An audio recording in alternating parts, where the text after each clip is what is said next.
In order to really understand this whole relative age thing, I think we need to head out into the field and just have a look at it for real. So we're going to go head up the North Fork.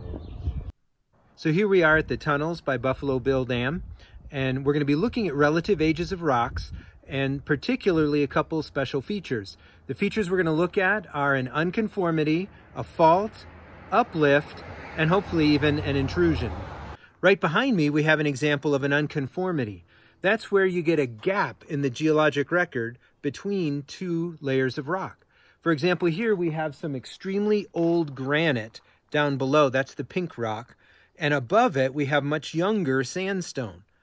And so there is a line between the two where a bunch of rock layers are missing. And we know that because of looking at these same sequences from other locations. And the line is very dramatic and very obvious here behind me. The sandstone above, the granite below, and rock layers that appear to be missing in the middle. How did they turn up missing? Well, weathering and erosion causes them to get broken down and carried away before the next layer gets laid down on top. Now let's go look at the next feature. So now we're on the other side of the tunnel, and up behind me here you can see the next geologic feature we're going to talk about, and that is a fault. A fault is just a crack or a break in the Earth's crust along which rocks can move or slide past one another. Up here you can see the granite that the tunnels are going through, and then a gap, and then you can see limestone on the other side over here. Running down between these two is a fault, and what has happened is there's been movement or uplift on one side of the fault.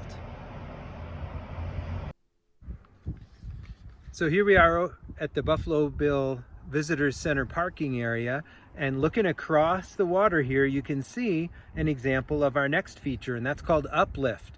Uplift is the vertical raising of the Earth's surface due to natural forces, and it's happened where these sedimentary layers were originally deposited horizontal, and they've been uplifted by natural forces, and you can see the angle at which they've been uplifted.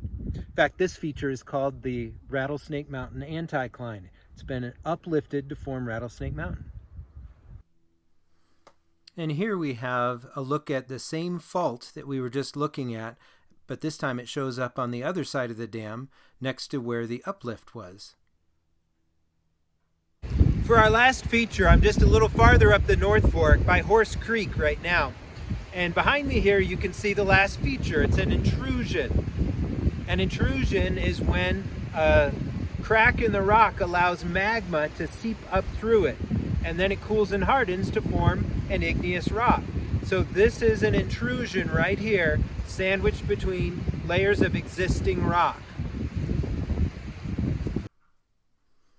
So there are 5 principles of relative aging that you need to know. You may want to write them down as we go through them so that you can use them to practice on other relative aging problems, as well as you may use them on the test. The first one is superposition. If sedimentary rock layers haven't been messed with, the oldest are at the bottom, and that just makes sense. When you throw dirty clothes on the floor, day after day, the oldest, dirtiest ones are down at the bottom, and the most recently placed ones are on the top. The next one is horizontality. Sedimentary rock layers always form flat. If they aren't flat, then something is messed with them. Next is fossil succession. Basically, that's just saying that fossils tell us who was around at different time periods, and they help geologists to match the different rock layers. The next one is cross-cutting. Things that go through or into rock layers are younger than those layers. This would include faults and intrusions. Imagine it this way: if you have a broken bone, the break in the bone has to be younger than the bone itself. You can't break something that doesn't already exist, just like you can't cut something that doesn't already exist. The final one are inclusions. Rocks that contain other rocks are younger than the rocks they contain. That sounds a little confusing, but think of it this way. With a chocolate chip cookie, the chocolate chips in the cookie have to be older than the cookie itself. They had to be around when the cookie was made. So now let's go ahead and think of each geologic setting as being like a crime scene, and you are a detective trying to figure out what happened using clues. Those clues are the layers of rock, the things that have changed with those layers, and then special features like faults, intrusions, and unconformities. You just apply those 5 principles to each scene to try to unravel what happened, always starting with the oldest layer and working to the most recent. Let's look at the first scene. First, look at the types of rock and how the layers are arranged. In this case, they're all horizontal layers of sedimentary rock. The principle of superposition says that the oldest layer would be at the bottom. That's layer C. Then layer E came on top of that, then layer D. Now I have to infer whether the intrusion A happened next or if layer B happened next. Well, I know that A is younger than C, E, and D because of the principle of cross-cutting, which says that a feature that cuts through another feature is always going to be younger than those features. Since it appears that the intrusion moved up through the layer mentioned so far, then it may have oozed out on top of the sandstone before cooling and hardening, and that the shale was then deposited on top of that.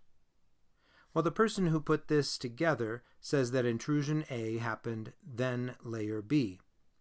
But you could make a case that layer B happened first, and the intrusion moved through a crack between D and B. However, the most logical solution is the following order.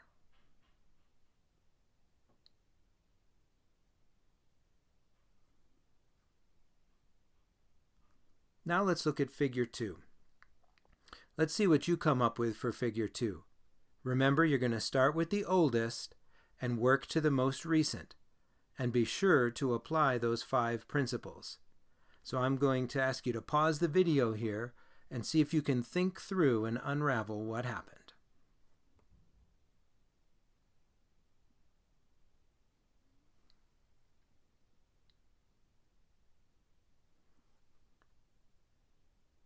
Okay, now let's see how you did.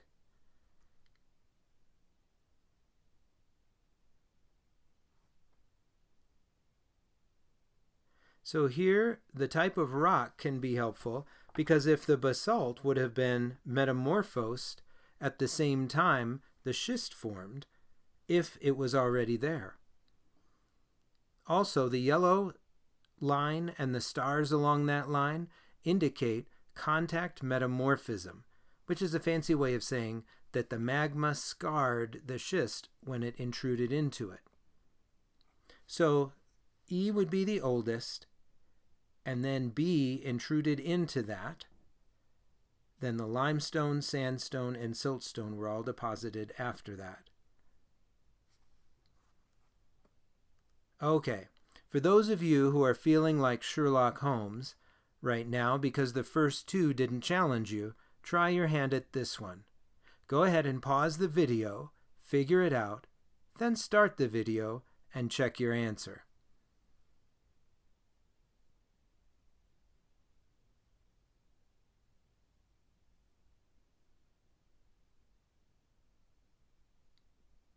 Okay, let's see how you did. Here are the answers.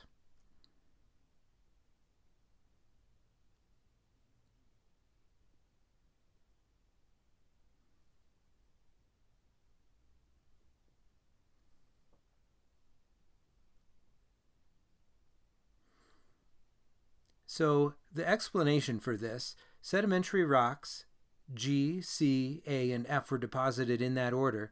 Then the fault occurred, which is B. Layer F may have then been weathered and eroded away. Then the sedimentary rock layers H, D, and I were deposited. Finally, the whole sequence was faulted, which lifted it up, and that subjected I to weathering and erosion, and that's why we don't see it anymore on the right-hand side of that drawing. So now that you've had a really quick lesson in this, you're going to get some opportunities to practice this on your own.